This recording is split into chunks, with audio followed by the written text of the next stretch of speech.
diciptakan oleh Allah Subhanahu Wa Taala. Masya Allah, betapa penting kan kita nak mengenali ilmu fardu ain ini. Dan saya kira cakap tentang ilmu fardu ain di Radio IKIM, kita memang pelbagai manfaat ilmu yang kita boleh dapat, insyaAllah. Dan itu juga kita perlu terapkan ilmu yang baik-baik sebegini dalam keluarga kita, tambah-tambah untuk anak-anak kita, adik-adik kita, supaya mereka kenal agama, kenal Allah, insyaAllah. Dan untuk para pendengar, terus setia bersama kami. Masih lagi banyak lagi yang kita nak sediakan ilmu untuk anda, khas untuk anda, insyaAllah petang ini.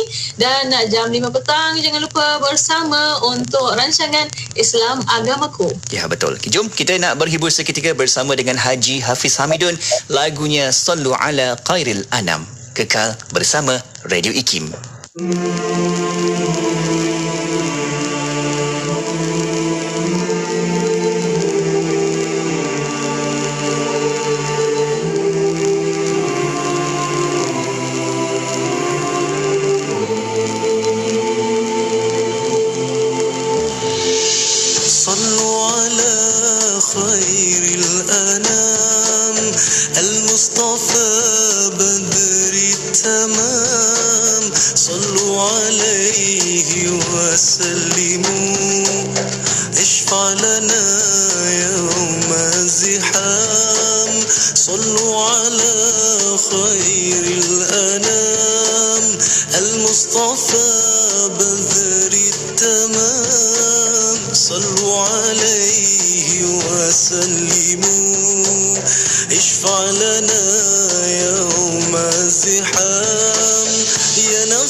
Hiburan mendidik jiwa. Sa'ad bin Abi Waqqas berkata, dia mendengar Rasulullah sallallahu alaihi wasallam bersabda, Inna Allah yuhibbul abd at-taqiyyal ghaniyal khafi.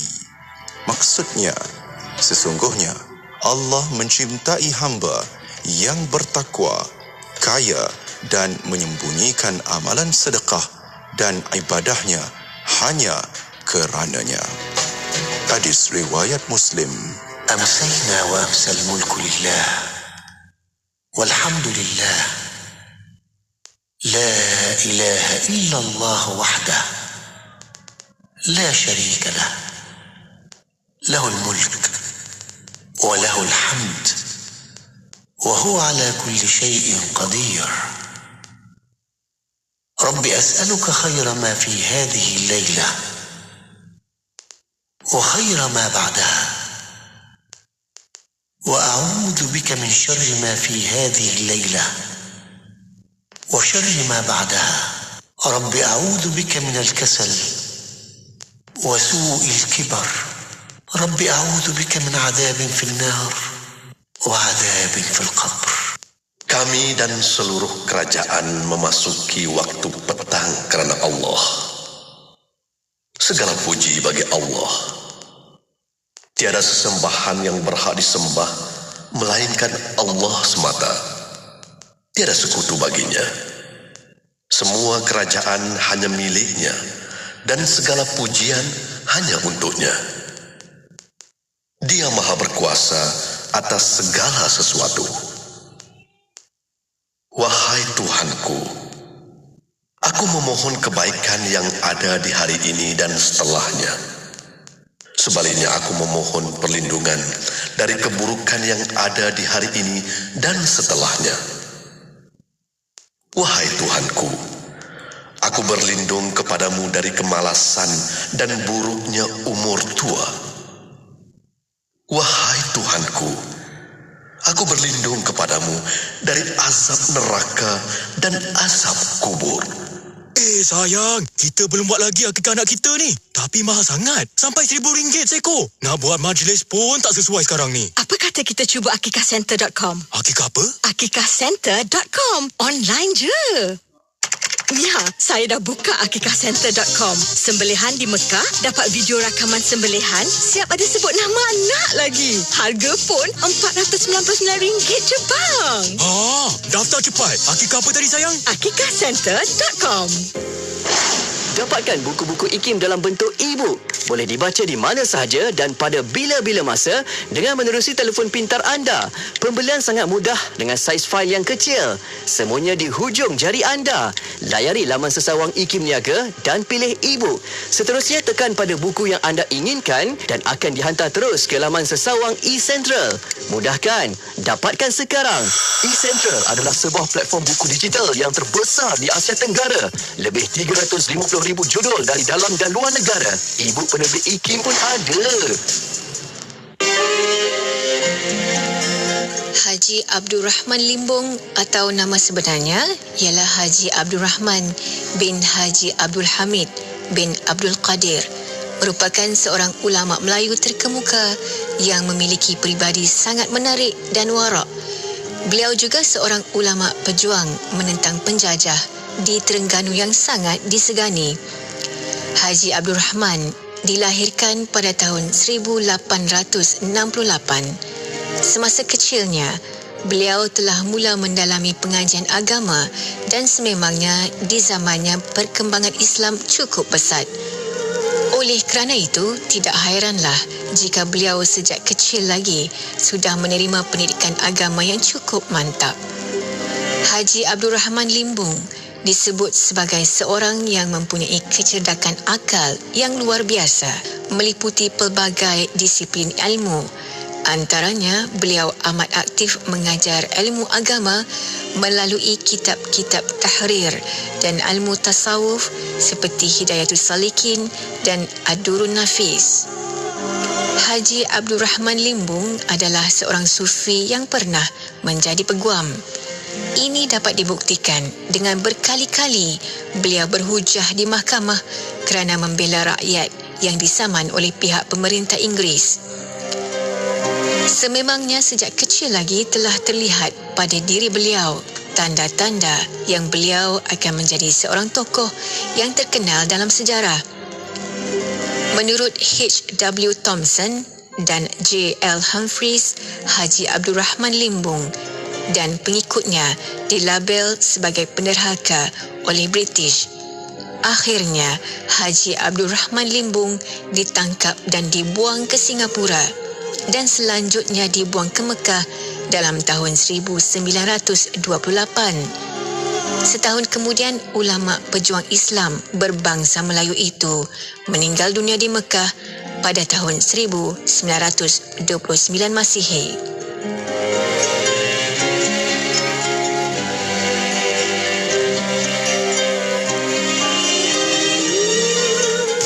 Pengisian yang bermakna di Destinasi IKIM bersama Syafiq Saleh dan Mona Jasman. Radio IKIM 20 tahun inspirasi Euforia Islam. Ya, Assalamualaikum warahmatullahi taala wabarakatuh kepada para pendengar yang masih setia bersama kami di Radio Suti Kefahaman Islam Malaysia. Alhamdulillah masih bersama Destinasi IKIM pada waktu ini, masih bersama Mona Jasman dan juga Syafiq Saleh. Syukur Alhamdulillah. Destinasi IKIM bersiaran untuk edisi di petang Selasa hari ini 7 September 2021 bersamaan 29 Muharram 1443 Hijriah. Di petang Selasa, Mona, kita nak sambung lagi kejap lagi rancangan Islam Agamaku bersama dengan tetamu kita yang akan kita bawakan di talian maya kita. Tak lain tak bukan, ini dia yang berusaha, Dr. Muhammad Nizam Abdul Qadir, merupakan pensyarah kanan dari Universiti Putra Malaysia. Dan Doktor insya-Allah pada petang ini akan membawa tajuk untuk Islam Agamaku, konsep makanan yang harus dimakan. Dan untuk para pendengar, kita akan membawa secara langsung di FB Live IKIM FM. Soalan, pertanyaan boleh tinggalkan di FB Live IKIM FM dan juga boleh tinggalkan di YouTube IKIM Media. Ya, betul, insyaAllah. Sama-sama kita dengarkan dan hayati perbincangan seketika lagi berkaitan dengan konsep makanan. Sebab apa, Mona? Kalau sekarang ni kita lihat pelbagai juga dengan resepi makanan, termasuk juga kalau hari ini ada etnik kaum. Kalau kita lihat sahabat-sahabat mu'alaf, mungkin juga ada persoalan yang nak ditanyakan bersama dengan Dr. Nizam, bagaimana konsep makanan yang dibolehkan mengikut adat resam kaum-kaum yang tertentu. InsyaAllah kita akan bincangkan dengan penuh hikmah nanti. Okey, dan kita berehat seketika, jangan ke mana-mana, kekal bersama Radio IKIM.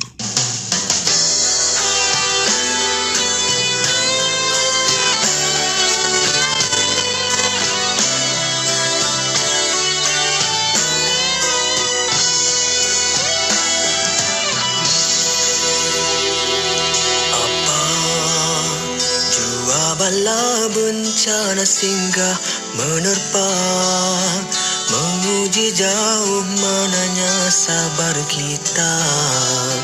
Mungkin selama ini kita terlupa. Kita terlalu leka dengan nikmat kurniaannya, maka diberi sedikit ujian, menguji tahap keimanan di jiwa. Bila kesusahan terasa hidup terlalu payah, berbagai persoalan menerjang, baru minta petunjuk hidayah.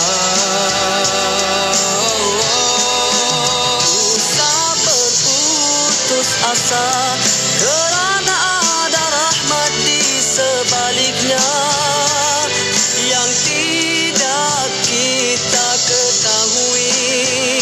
Dalam hidup ini teruslah berdoa pada Allah, pengasih, pemurah dan penyayang.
dengan nikmat kurniaannya, maka diberi sedikit ujian, menguji tahap keimanan di jiwa.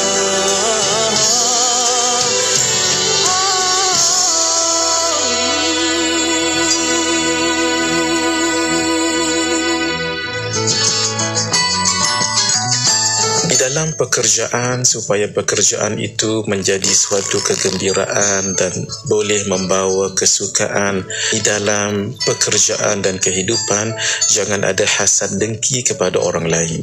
Hasad dengki itu mudah untuk difahami dengan SMS. Kalau ada seseorang itu SMS dalam hatinya, maka itu namanya hasad dengki.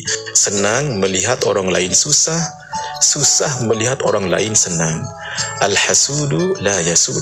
Orang yang hasad itu tidak boleh memimpin, malah tidak boleh memimpin dirinya, tidak boleh memimpin rakan sekerjanya dan organisasi di bawahnya. Kerana itu, hindarilah hasad. Kerana hasad itu akan menyebabkan kurangnya produktiviti, kurangnya rasa mesra di dalam pekerjaan dan akhirnya dimurkai oleh Allah Subhanahu wa taala.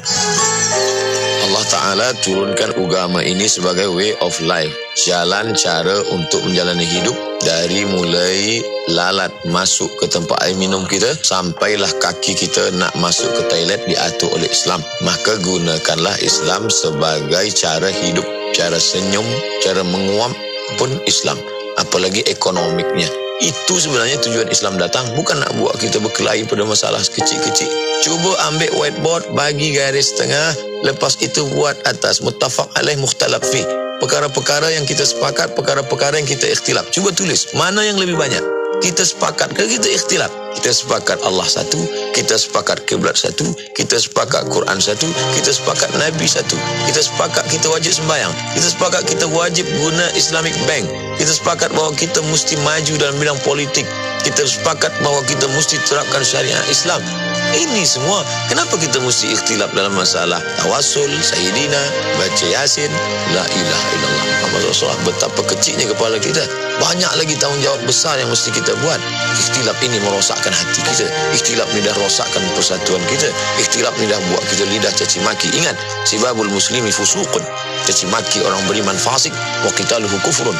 Memerangi orang beriman sebabkan kita jadi kufur.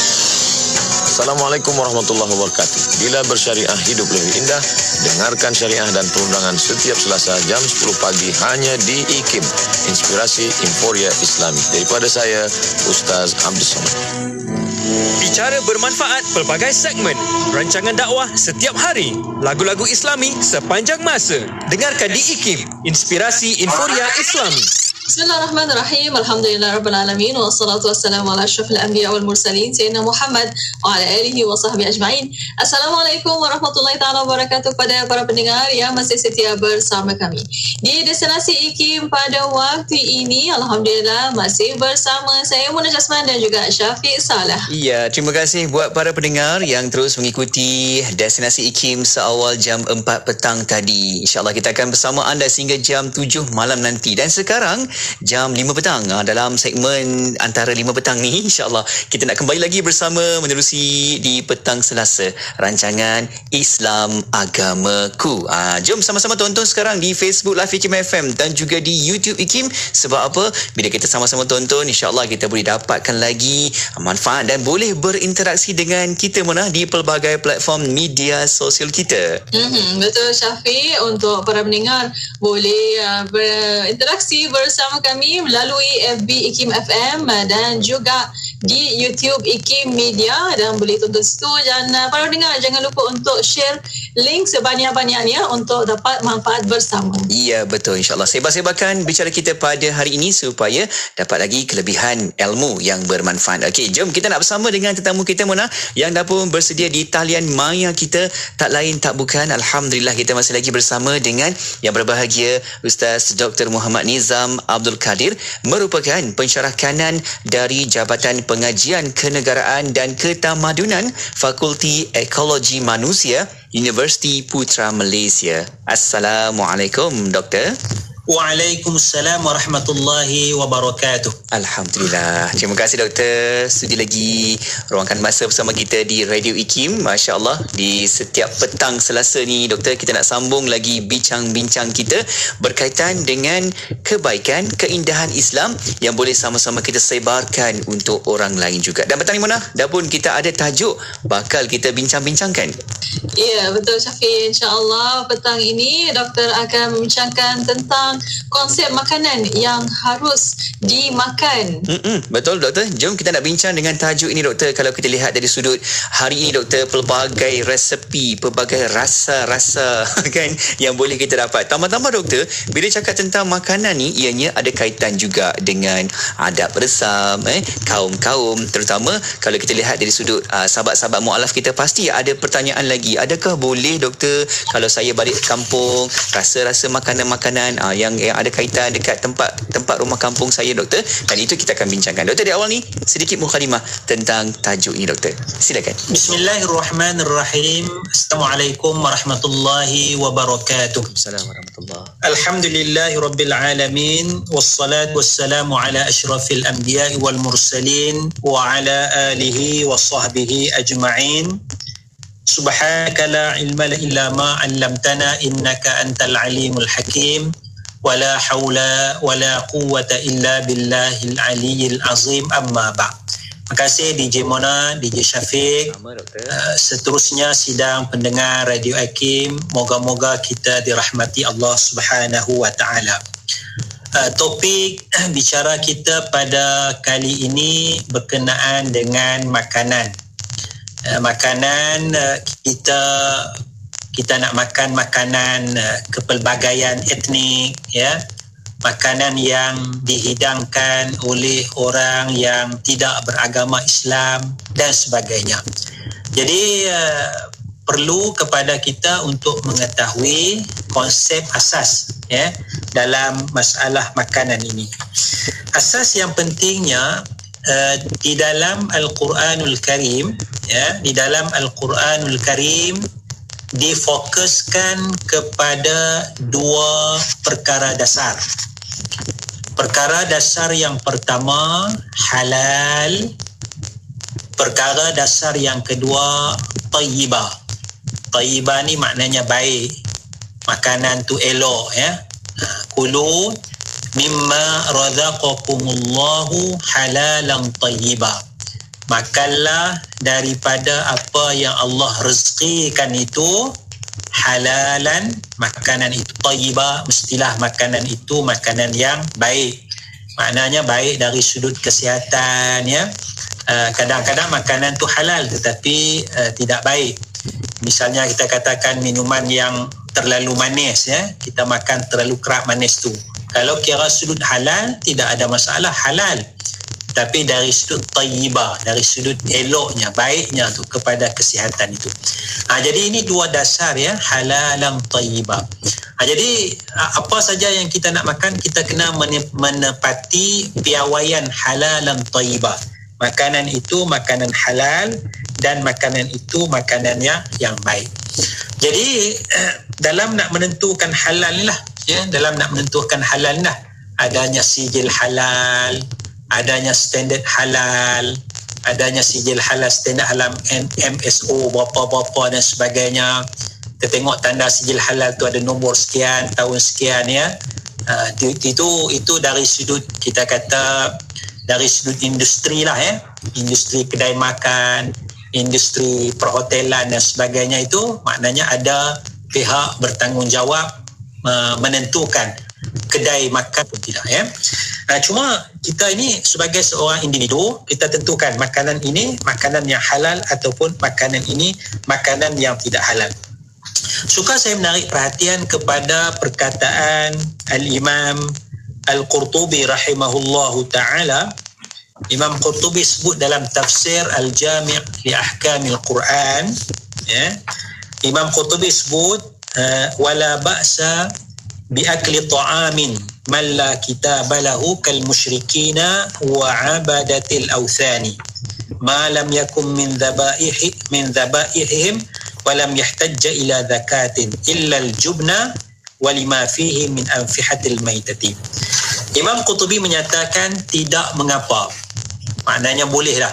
Boleh, tidak mengapa untuk kita makan makanan malla kitabalahu, orang yang tidak mempunyai kitab suci, seperti orang musyrikin dan penyembah berhala. Maknanya kalau ahli kitab, Yahudi, Nasrani, ahli kitab, orang yang bukan ahli kitab, orang beragama Buddha, yang beragama Sikh dalam negara kita ni, jadi la ba'sa, tidak mengapa untuk kita makan makanan mereka. Maknanya makanan yang disediakan oleh mereka, makanan yang disediakan oleh orang beragama Hindu, cuma lalu tak lalu je lah lalu je lah.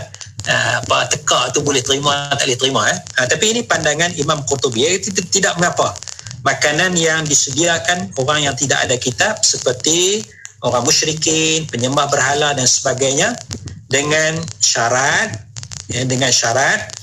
ma lam yakum min dhabaihim, makanan itu bukanlah daripada sembelihan mereka. Ini piawaian yang pertama tu, piawaian nak menentukan halal ataupun tidak. Jadi kalaulah orang Hindu masak, beragama Hindu, tapi ayam tu ayam yang orang Islam sembelih, maknanya misalnya dalam kampung sebagai contoh nak buat jamuan, yang beli ayam tu Pak Abu beli ayam dekat Pak Main sembelih, balik untuk ada orang beragama Hindu, dia pun tolong potong ayam. Yang sembelih orang Islam, yang potong ni orang lain, yang beragama Hindu, yang masak gulai, kari dan sebagainya, orang yang beragama Hindu tolong sama menyediakan. Tidak menjadi masalah. Kerana apa? Kerana ayam itu adalah halal, kerana ayam itu disembelih oleh Muslim, cuma disediakan, dipotong oleh orang yang tidak beragama Islam. Itu jadi syarat, jadi syaratnya adalah halal. Itu. Yang keduanya, Imam Qurtubi menyatakan illal jubna, melainkan keju, lima fihi mi anfihatil maitah, melainkan keju yang disediakan oleh non Muslim. Imam Qurtubi zaman dia lah, zaman dia keju tu tak boleh. Pasal apa? Pasal dalam keju yang disebut oleh Imam Qurtubi ini adanya pati-pati bangkai. Jadi maksudnya daripada perkataan Imam Qurtubi ini kita dapat pecahkan, iaitu kita nak pastikan bahan-bahan yang digunakan itu adalah bahan-bahan yang halal. Gunakan itu adalah bahan-bahan yang halal. Jadi kalau kita pergi kedai, contohnya ada satu kuih, bahan dia tengok ada benda kena sembelih dalam tu, tak ada tepung, gula dan sebagainya, ataupun kita kata kita beli minuman, teh tarik dan sebagainya, yang di tepi jalan di kedai makan disediakan oleh orang yang tidak beragama Islam, tidak ada bangkai, tidak ada daging babi, tidak ada ayam dalam air teh tu, cuma air kosong dan sebagainya, maka dari sudut teorinya maka itu dikira sebagai makanan yang halal. Wallahu a'lam. Masya-Allah, itu dia. Mula di awal ni kita dapat makluman mukadimah dengan istilah makanan yang halal yang mana dapat diterima pakai oleh kita, insya-Allah. Kita akan bincang lagi dengan lebih lanjut dari sudut hukumnya, insya-Allah. Kita akan terangkan selepas ini. Iya. Dan untuk waktu ini, doktor dan para pendengar, kita berehat seketika, kita akan kembali selepas ini. Para pendengar terus setia bersama kami hanya di Radio IKIM. Allahumma anta rabbi لا إله إلا أنت خلقتني وأنا عبدك وأنا على عهدك ووعدك ما استطعت أعوذ بك من شر ما صنعت أبوء لك بنعمتك علي وأبوء بذنبي فاغفر لي فإنه لا يغفر الذنوب إلا أنت اللهم أنت ربي لا إله إلا أنت خلقتني وأنا عبدك وأنا وأنا على عهدك ووعدك ما استطعت أعوذ بك من شر ما صنعت أبوء لك بنعمتك علي وأبوء بذنبي فاغفر لي فإنه لا يغفر الذنوب إلا أنت اللهم أنت ربي لا إله إلا أنت خلقتني وأنا عبدك وأنا على عهدك ووعدك ما استطعت أعوذ بك من شر ما صنعت أبوء لك بنعمتك علي وأبوء بذنبي فاغفر لي فإنه لا يغفر الذنوب إلا أنت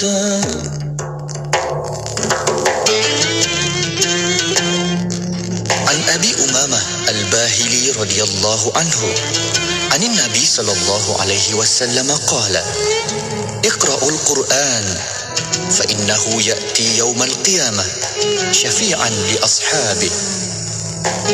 Daripada Abu Umamah Al-Bahili radhiyallahu anhu, Nabi sallallahu alaihi wasallam bersabda, bacalah Al-Quran, sesungguhnya ia akan datang pada hari kiamat memberi syafaat kepada golongannya. Riwayat Muslim.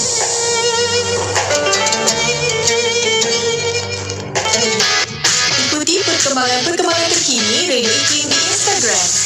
Anda boleh type ikim.my dan follow. Jangan lupa untuk pasang notifikasi supaya tidak terlepas cerita terbaru Radio IKIM. IKIM, inspirasi Infoya Islami. Kota Kinabalu 93.9 FM. Bismillah, alhamdulillah, wassalatu wassalamu ala rasulillah. Alhamdulillah, para pendengar masih bersama Destinasi IKIM untuk waktu ini untuk rancangan Islam Agamaku. Ya, betul. Kita masih lagi bersama dengan tetamu kita yang berbahagia, Ustaz Dr. Muhammad Nizam Abdul Qadir, merupakan pensyarakanan dari Jabatan Pengajian Kenegaraan dan Ketamadunan Fakulti Ekologi Manusia Universiti Putra Malaysia. Dan terima kasih kepada anda yang terus tonton juga di Facebook Live IKIM FM dan juga di YouTube IKIM. Dan terus doktor, kita nak sambung lagi dengan tajuk kita pada petang ini, iaitu konsep makanan yang harus dimakan. Jadi doktor dah berikan kepada kita pandangan di awalnya berkaitan dengan halal tayyibah, halal lagi bersih. Doktor, jom kita sambung lagi dengan tajuk ini. Silakan. Bismillahirrahmanirrahim. Terima kasih DJ Syafiq, DJ Mona. Sama doktor. Jadi saya bagi kaedah mudahnya, kita perlu melihat kepada dua perkara sahajalah, ya, dua perkara, iaitu bahan yang ada dalam sesuatu makanan, termasuk juga minuman. Apakah bahan-bahan yang ada dalam makanan ataupun sesuatu minuman tu, ya.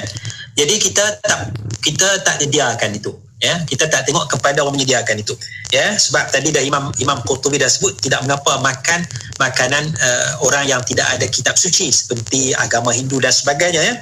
Jadi apakah bahan yang ada dalam makanan tersebut? Itu yang kita nak pastikan, ya. Kalau ada sijil halal tu senanglah, maknanya dah siasat dari sudut cilinya ambil di mana, mi-nya ambil di mana, tauhunya ambil di mana, itu dah memang standard dah, alhamdulillah. Tapi bagi kita sebagai individu ni, kita melihat, ya, agama kita agama yang mudah.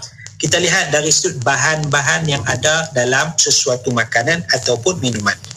Jadi kalau semua bahan-bahannya adalah bahan yang halal, maka makanan itu secara asasnya boleh dikatakan sebagai halal. Kalau bahannya itu ada yang tidak halal, makanan-makanan itu adalah makanan yang tidak halal ataupun masalah. Misalnya kita katakan mi goreng ya. Mi goreng, mungkin halal ya, tapi ada daging, ada ayam ya. Ayam ni sembelih ataupun tidak. Daging ni daging yang disembelih ataupun tidak. Ini yang menjadi masalah ya. Jadi kalau yang menyediakan makanan itu adalah seorang Muslim, insya-Allah lah kita husnuzan, kita sangka baiklah ya. Yang jual tepi jalan dan sebagainya tu walaupun tidak ada sijil halal, tapi yang jual tu adalah seorang wanita Islam, pakai tudung dan sebagainya, pakai kepiak, kita sangka baiklah ya, tidak ada masalah. Tapi kalau yang menyediakan itu non muslim, yang menyediakan itu keluarga kita yang non muslim, mualaf dia balik ke rumah keluarganya yang non muslim. Jadi jangan tengok kepada yang menyediakan itu tidak beragama Islam, tapi tengok apakah bahan-bahan yang digunakan itu ya. Kita pergi ke satu tempat, kita dijamu dengan makanan etnik. Katalah kita di Kuala Lumpur ni, Kuala Lumpur dijemput ke Sarawak, dijemput ke Sabah ya, ada makanan etnik di sana ya. Jadi kita tengok bahan makanan tu, bahan-bahannya makanan tu ya.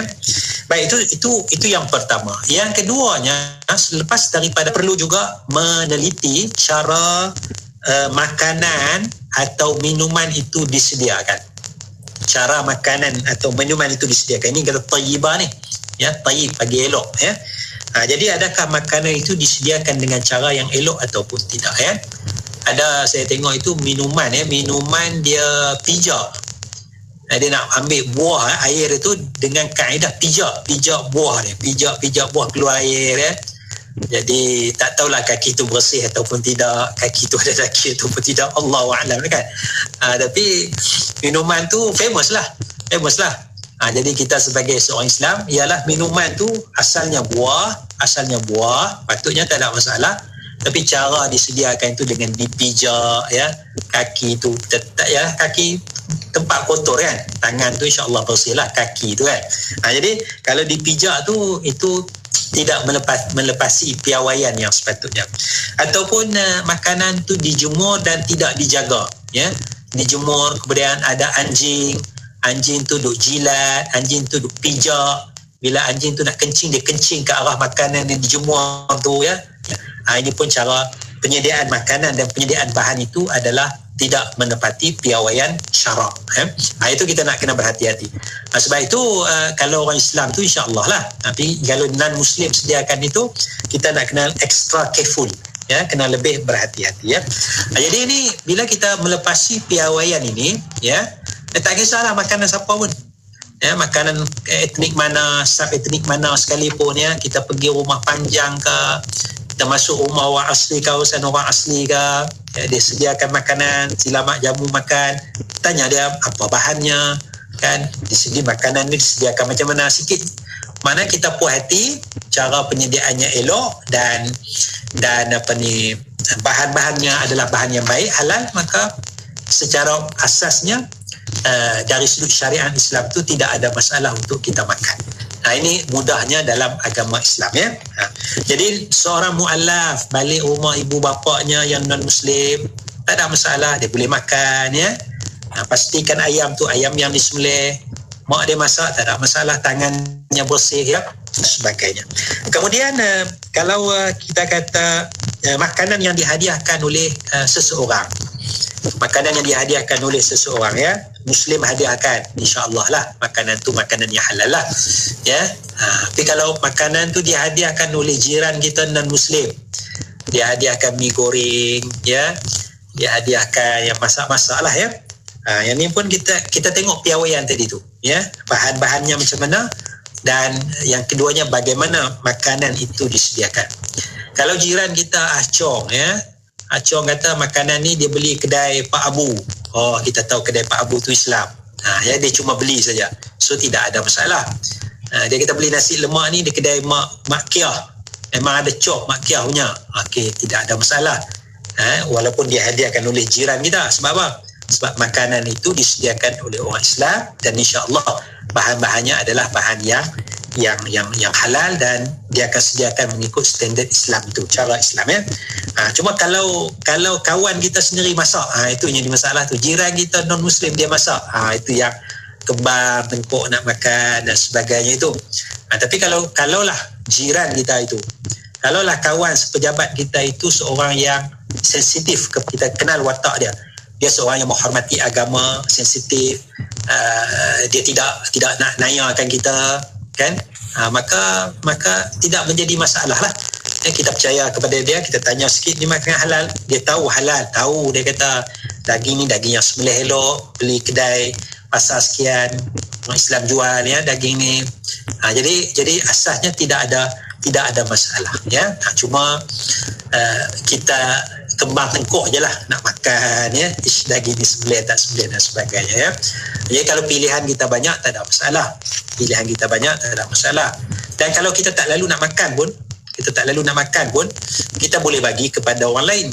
Kita tak perlu nak membazirkan makanan buang Kita boleh bagi kepada orang lain yang misalnya rumah kita tu ada gad, security guard, kita boleh bagi security guard makan dan sebagainya kalau kita rasa tidak lalu ya, tidak berahi untuk makan makanan yang sebegitu Jadi ini asas ya, supaya kita boleh ta'ayush, kita boleh hidup bersama, mu'allaf dengan keluarga bukan mu'allaf, kita dengan kawan-kawan non-Muslim, dengan jiran-jiran non-Muslim. Wallah. Masya Allah, itu dia piawaian yang kita dapat di sini Mona, supaya kita dapat perhatikan dan juga perhalusi sehabis-habisnya berkaitan dengan makanan. Sebab makanan ni tak boleh buat main-main kan, dia akan menjadi darah daging kita kan, dan ianya akan melibatkan nanti amal ibadah kita. Masya Allah. Nanti doktor, ada juga sahabat kita yang bertanya, doktor bagaimana kalau saya sebelum ni saya dah terbiasa dengan makanan-makanan ataupun minuman yang tertentu doktor. Jadi bagaimana untuk saya nak pisahkan, nak tinggalkan sedikit sebanyak apabila saya dah memasuki ke memeluk agama Islam. InsyaAllah kejap lagi doktor akan memberikan sedikit penjelasan di situ. Dan untuk waktu ini doktor dan para pendengar, kita berehat sekali lagi. Kita akan kembali selepas ini. Para pendengar boleh tinggalkan soalan anda di FB Live IKIM FM dan YouTube IKIM Media. Dan untuk waktu ini berehat sekali lagi, kembali selepas ini. Terus setia bersama kami hanya di Radio IKIM. أعوذ بالله من الشيطان الرجيم يا أيها الذين آمنوا اتقوا الله وابتغوا إليه الوسيلة وجاهدوا في سبيله لعلكم تفلحون. Wahai orang-orang yang beriman, bertakwalah kepada Allah dan carilah yang boleh menyampaikan kepadanya dengan mematuhi perintahnya dan meninggalkan larangannya, dan berjuanglah pada jalan Allah untuk menegakkan Islam supaya kamu beroleh kejayaan. Sidang pendengar sekalian, dalam ayat ini Allah menyeru orang-orang beriman supaya bertakwa kepadanya.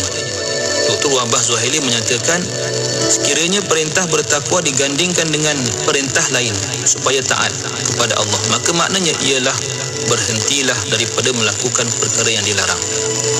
Dalam ayat di atas, Allah Ta'ala telah menyatakan kepada kita dan mahukan kita supaya mencari al-wasilah ilallah. Maksudnya ialah apa sahaja bentuk takarrub, pengabdian yang menyampaikan kita kepada Allah dipanggil al-wasilah. Allah guna perkataan carilah. Maka sewajarnya kita faham bahawa ia memerlukan usaha dan daya tenaga, bukan menunggu sahaja kerana ia tidak akan datang bergolek. Buktinya sambungan ayat itu, Allah merintahkan kita supaya bermujahadah, wajahidu, berjalan Allah Subhanahu Wa Taala. Dalam Quran Allah selalu menggandingkan perkataan mujahadah dengan frasa seperti pada jalan Allah dan frasa dengan harta dan diri. Ini menunjukkan bahawa mujahadah yang kita boleh faham itu sebagai perjuangan mestilah hanya kerana Allah, bukan kerana yang lain. Itu satu. Juga menunjukkan bahawa Allah SWT telah memberi bekal perjuangan kepada kita, iaitu harta dan diri, yang perlu kita gunakan semaksimum yang mungkin demi meninggikan kalimah Allah Subhanahu Wa Taala di muka bumi ini. Selain itu, al-wasilah juga dimaksudkan sebagai kedudukan tinggi dalam syurga yang mana dikhaskan kepada Nabi Muhammad SAW, yang kita selalu baca doa selepas azan itu. Maka siapa yang selalu beramal dengan doa itu, insya-Allah akan mendapat syafaat Nabi SAW di akhirat.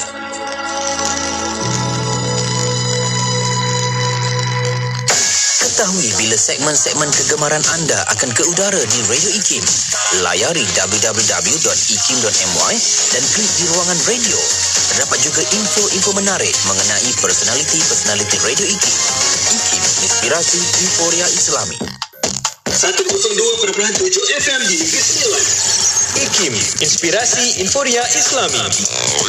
Radio IKIM 20 tahun inspirasi euforia Islami. Alhamdulillah masih bersama destinasi IKIM pada waktu ini untuk rancangan petang ini Islam Agamaku. Ya, betul Mona. Kita masih lagi bersama dengan tetamu kita yang berada di talian maya kita waktu ini, iaitu yang berbahagia Ustaz Dr. Muhammad Nizam Abdul Qadir, merupakan pensyarah kanan dari Jabatan Pengajian Kenegaraan dan Ketamadunan Fakulti Ekologi Manusia Universiti Putra Malaysia. Dan kita nak sambung lagi sikit Doktor berkaitan dengan tajuk kita petang ini, konsep makanan yang harus dimakan. Tapi sebelum tu Doktor, ada juga sahabat kita bertanya, rakan-rakan kita ni yang memberikan soalan, pertanyaan, Doktor, bagaimana kalau saya sebelum ni, agama sebelum ni, ada makanan-makanan yang tertentu yang mungkin sukar untuk ditinggalkan, makanan ataupun minumannya, okey? Dan sekarang dah pun beralih arah pergi untuk memeluk agama Islam. Jadi bagaimana Doktor untuk nak tinggalkan perkara tersebut sedikit demi sedikit? Bagaimana Doktor cara ni Doktor? Silakan. Bismillahirrahmanirrahim. Yang pertama, apa yang dimakan pada zaman jahiliyah, kita jahil, kita tidak tahu, kita belum Islam, itu semuanya itu dimaafkan oleh Allah Subhanahu wa taala. Dan jalan untuk kita tinggalkan ini adalah dengan dan kita memperbanyakkan amal soleh dan juga ketakwaan kepada Allah Subhanahu wa taala. Kerana Allah Ta'ala sebut di dalam Al-Quran, laisa 'alal ladzina amanu wa 'amilus salihati junahun fima ta'imu idza mattaqaw wa amanu. Ya, dia ulang banyak kali, idza amanu wa 'amilus salihat, ya, wattaqaw, ulang. Jadi laisa 'alal ladzina amanu, wa tidak ada ke atas orang yang beriman, wa amilus salihat, dan orang yang beramal soleh, junahun, dosa, kesalahan, fima ta'imu, dalam apa juga yang mereka telah makan, telah minum. Jadi maknanya ayat ni memberi dua petunjuk kepada kita. Yang pertama, sahabat kita yang mendapat hidayah masuk Islam, dosa-dosa, kata kalau ada dosa dulu makan apa, minum apa tu, laisa, tidak ada junah, tidak ada dosa. Yang kedua, dia sebut perkataan amanu, beriman, wa amilus salihat, dan beramal soleh. Dia sebut perkataan takwa. Jadi kunci dia untuk tinggalkan benda-benda suka tu, benda yang halal, tak ada masalah. Suka minum Milo, suka minum teh tarik, ya, tak ada masalah, ya. Tapi isunya ialah benda tu haram dalam agama Islam, ya. Jadi maknanya bila kuatkan iman, kuatkan dengan amal soleh, dengan ketakwaan kepada Allah Subhanahu wa taala, insya-Allah dia akan mudah untuk meninggalkan larangan Allah Subhanahu wa taala, walaupun kita suka, ya. Mungkin akan ada perang lah dalam diri kita ni, ya, minat kepada sesuatu, tapi iman tu insya-Allah bila kuat dia akan dapat mengalahkan nafsu syahwat. Wallahu a'lam. Masya-Allah, insya-Allah semoga keimanan itu dah akan terus membentengkan dan akidah kita kena kekal. Doktor, jom sambung sedikit lagi Doktor dengan tajuk ini. Silakan. Bismillahirrahmanirrahim, ya. Tadi kita dah sebutkan tentang masalah makanan yang disediakan, minuman yang disediakan, ya. Kalau makanan tu dari kelang, standard halalan menepati, tidak ada masalah, ya.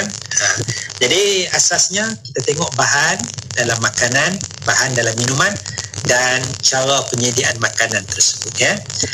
Adapun makanan yang tidak perlu kepada penyediaan, buahan, ya, buah mangga, buah durian, apa-apa buah lah, yang tu tidak ada campur tangan, ya, memang confirm benda itu adalah halal, ya. Jadi makanan yang asli, yang tidak perlu kepada sembelihan, yang tidak perlu kepada penyediaan, maka hukumnya adalah halal secara mutlaknya, ya, secara mutlak. Jadi kalau jiran kita, ya, kalau tahu perayaan Tahun Baru Cina diberi buah limau, ya, diberi buah limau mandarin, ya, yang tu maknanya halal, ya, maknanya halal, tidak ada masalah, ya. Kita berkawan dengan toke durian, ya, toke durian tu non muslim, ya, dia bagi buah durian, alhamdulillah, halal, tidak ada masalah, minta lagi, kalau ada bagi lagi, kan. Kita balik ke rumah keluarga kita non muslim, ya, ada buah rambutan, ya, dan sebagainya, halal, tidak ada masalah, ya. Jadi kalau siapa kupas pun tak ada masalah, sebab dia kupas tu bukan sembelihan. Kupas tu bukan sembelihan. Jadi minuman yang asli, ya, minuman yang asli dan sebagainya tu, air kosong dan sebagainya tu, air buah-buahan, ya, semua itu adalah halal, ya. Jadi kita pergi ke perkampungan orang asli, diberikan air kosong, halal. Pergi perkampungan orang Kadazan, Bajau dan sebagainya, tengok air buah mangga, halal, ya. Mudah, agama kita ni sangat mudah untuk kehidupan kita, ya. Dan kalaulah kita juga kena menghormati, ya, dalam asas makanan minuman ni kita kena menghormati hak orang bukan Islam untuk menikmati makanan yang mereka minumlah, ya. Itu antara asas penting dalam agama Islam. Saya nak petik perkataan Al-Imam As-Suyuti rahimahullahu ta'ala.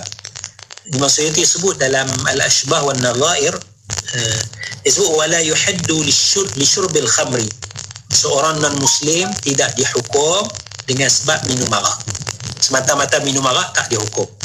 Kalau minum arak mabuk, melanggar, bunuh orang, itu dihukumlah kerana melanggar tu, ya. Tapi semata-mata minum arak tidak dihukum. Wala turaqu alaih, dan arak tu tidak dituang. Jangan kacau, kita tengok dia pegang botol arak, kita rampas, tak boleh. Jangan dituang arak tu. Bal turaddu idza ghusibat minhu, bahkan arak tu hendak dia, kecuali lah kalau dia tak bayar cukai, kastam dan sebagainya. Ada orang Islam rampas arak dia, kita ambil, kita pulangkan balik, kerana itu harta yang mutaqawwam, harta yang ada nilai bagi dia. Ya, harta yang ada nilai. Bagi kita tak ada nilai, tapi bagi dia adalah harta yang bernilai. Islam mengajar kita menghormati minuman dia walaupun arak, ya. Jadi dipulangkan arak apabila dirampas daripadanya, illa an yazhara syurbuha au bai'aha, ataupun illa an yuzhira syurbaha au bai'aha, melainkan dia menzahirkan, mewar-warkan, mengiklankan minum dia ataupun jual beli dia. Dia kawasan orang Islam, dia jual secara terang-terang, tak ikut peraturan dan sebagainya, yang tu melanggar kesalahan lah. Tapi dia nak minum, itu tidak melanggar kesalahan. Bahkan Islam mengajar kita supaya menghormati hak orang bukan Islam, ya. Wallahualam. Masya-Allah, itu dia konsep dan juga amalannya dah pun ada di situ, dan serta apa yang diperintahkan dalam agama pun dah ditulis, insya-Allah. Sama-sama kita boleh ikut dan juga amalkan. Baik doktor, mungkin di hujung ni satu lagi soalan doktor. Ada sahabat-sahabat kita yang bertanya berkaitan dengan makanan. Apabila kita pergi ke contoh sahabat mualaf balik kampung kat rumah, dan bila makanan yang dimasak itu dia agak dah mula ragu-ragu berkaitan dengan bekas-bekas makanan yang digunakan sebelum ini dan sekarang disajikan pula untuk orang Islam. Jadi bagaimana doktor dalam kita nak menghadapi situasi ini doktor? Bismillahirrahmanirrahim, ya. Jadi keraguan itu timbul bukan kerana makanan, ya. Keraguan itu timbul kerana bekas-bekas yang disediakan untuk memasak makanan, kuali, periuk, ya, cawan ni. Cawan ni mungkin dah guna minum arak 2-3 hari sudah, ni nak minum air teh pula, kan. Jadi timbul keraguan, ya. Dalam masalah ini kepelbagaian pandangan para ulama sebagai satu aset kepada kita, khazanah ilmu yang para ulama tinggalkan, ya. Jadi ada para ulama yang bertegas dan ada ulama yang anjal, yang fleksibel. Maka salah satu pandangan yang kita boleh pegang ialah apabila bekas makanan itu sudah dibasuh, sudah dibersihkan, maka bekas itu sudah dikira sebagai suci. Jadi kita tahu non-Muslim makan daging babi, makan masak daging yang tak disembelih, lepas masak apa semua tu dia basuh dan semua dah kering elok dah. Kita datang, kita masak sama-sama dengan dia. Bahan kita tahu bahan yang halal, cara masak pun kita tahu sini, cuma periuk ni dah basuh dah, maka selesai masalah. Tak perlu kita nak was-was, ragu-ragu lagi. Wallahualam. Masya Allah, itu dia. Terima kasih doktor atas makluman di situ, dan kita faham supaya kita ambil juga langkah-langkah supaya tak ada lagi keraguan di situ, insyaAllah. Doktor, kita dah sampai di hujung pertemuan. Terima kasih doktor atas perkongsian yang penuh dengan manfaat ini kan Mona. Kalau kita lihat di dalam ruangan komen di Facebook Live pun sahabat-sahabat kita sudi titipkan juga apa nota-nota yang penting yang perlu kita fahami supaya kita menjaga diri kita, menjaga akidah kita, insya-Allah. Dan di akhirnya terima kasih Wania-Wania kepada Al-Fadhil Ustaz Dr. Muhammad Nizam Abdul Qadir. Doktor, insya-Allah kita akan jumpa lagi. Assalamualaikum. Waalaikumsalam warahmatullahi wabarakatuh. Alhamdulillah. Terima kasih kepada anda yang juga tonton di Facebook Live IKIM FM dan juga ikuti kita di laman YouTube IKIM. Jangan lupa untuk anda sebar-sebarkan juga video ataupun Facebook Live yang kita bawakan di hari ini untuk manfaat kepada rakan-rakan kita yang lain juga supaya dapat menghayati bicara kita pada petang ini dalam rancangan Islam Agamaku. Dan para pendengar, terus setia bersama kami Destinasi IKIM, Inspirasi Euforia Islami. Pulau Pinang, Perlis, Kedah dan Langkawi 89.0. Sedap ni nasi ni. Beras jenis apa masaknya, Alia? Panjang, lembut dan berderai. Harum pula tu. Beras Mogul Basmati Faiza, Mak. Bukankah beras Mogul Basmati Faiza ni sesuai untuk dibuat nasi biryani dan nasi Arab aja? Beras Mogul Basmati Faiza ni kalau buat nasi putih biasa makan hari-hari pun sedap. Tengok tu. Cucu-cucu nenek berselera sungguh makan. Pandai mak kamu pilih beras Mogul Basmati Faiza ya. Hidangkan beras Mogul Basmati Faiza untuk keluarga tersayang anda. Ingat beras basmati, ingat beras Basmati Faiza.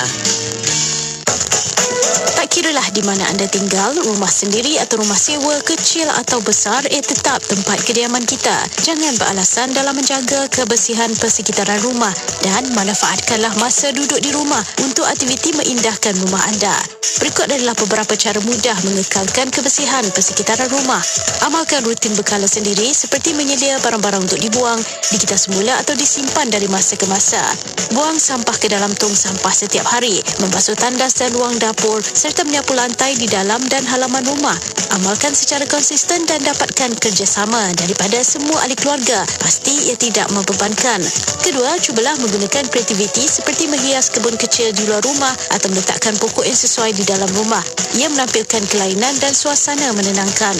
Keadaan persekitaran rumah adalah lambang kepribadian dan kerohanian penghuninya. Radio IKIM mengajak anda menjaga kebersihan kediaman dan persekitaran komuniti untuk keselesaan tubuh yang sihat dan minda yang ceria. Radio IKIM 20 tahun meraih pendengar tidak kira umur, bangsa atau agama. Sentiasa memberi informasi yang terkini. Radio IKIM 20 tahun, inspirasi Euforia Islami.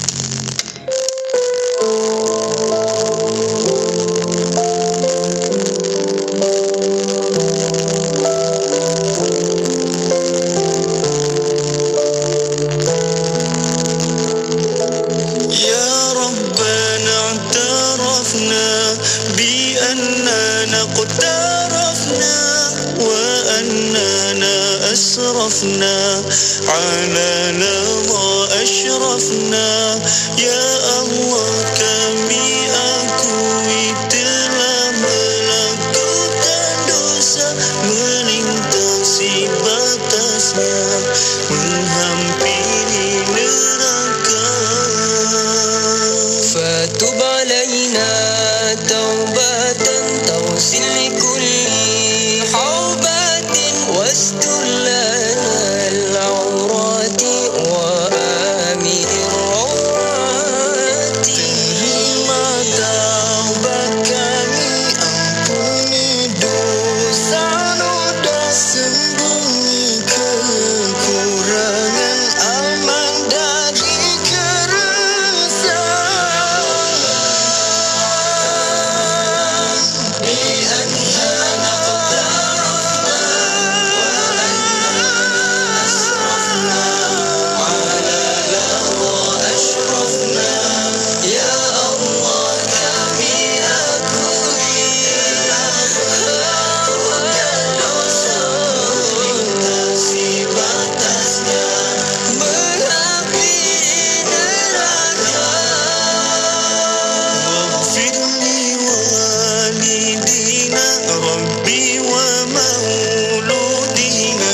Hiburan mendidik jiwa hanya yang terbaik di IKIM, Inspirasi Inforia Islami.